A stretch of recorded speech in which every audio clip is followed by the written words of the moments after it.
Okay. Trước màn hình quý chị đây là một cái màn hình điều khiển phiên bản mới nhất.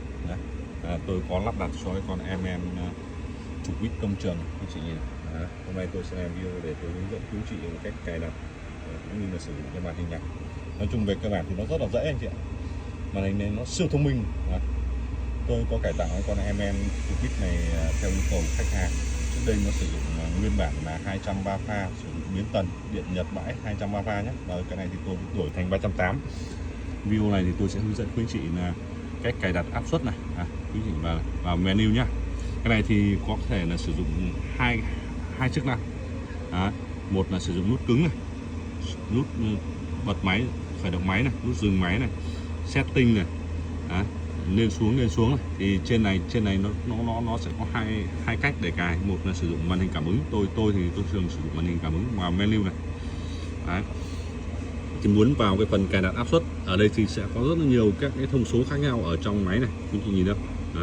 Thời gian bảo trì này, cái này nó chuyên dụng cho biến tần nên là ở đây nó rất là nhiều thông số, báo lỗi này. Cơ mà tôi hướng dẫn cái video để quý chị quan tâm cài đặt các cái thông số về áp suất của máy đăng ký nhé.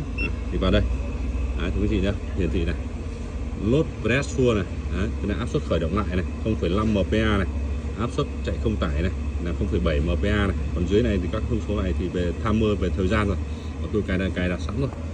Thì muốn thay đổi đúng không, bấm vào đây.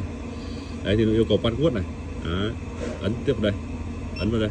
Thì yêu cầu password với cái màn hình này nó là 111688, enter này, ok này. Sau đấy thì confirm này. Thì muốn thay đổi đúng không? Tôi muốn thay đổi, nhớ là sau số 0, ví dụ như là đây back này, tôi cài là 6 đúng không? Thì 0,6 nha, máy nó hiểu nhá, 0,60 nhá. Áp suất dưới này, áp suất trên này, 0,8 đi, back 80, enter. Sau đấy là quay lại màn hình ban đầu để xem máy nó đã xác nhận, nó nhận chưa nhá. Thì tôi quay lại, thì máy nó đã nhận rồi. Thì đấy là cách cài đặt áp suất.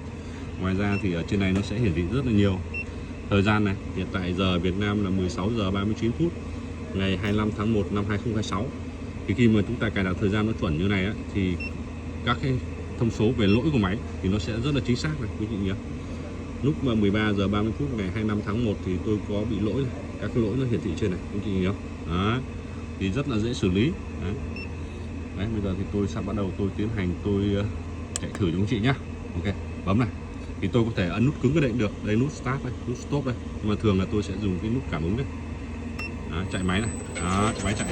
Quý chị, máy nó khởi động với cái dòng biến tần nó khởi động khí êm luôn, siêu êm luôn. Có 5 tư phiên máy đăng ký, nếu chị quan tâm thì chị có thể 0982 tốc này để 8 cân. Máy chạy.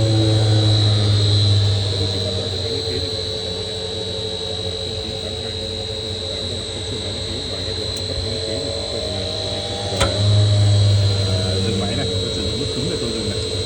Nút cứng này, chị có thể là dùng nút mềm ở trên này cũng được.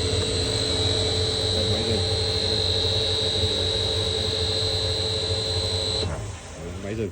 Ok, thank you, cảm ơn quý chị và các bạn rất nhiều. Xin chào, hẹn gặp lại.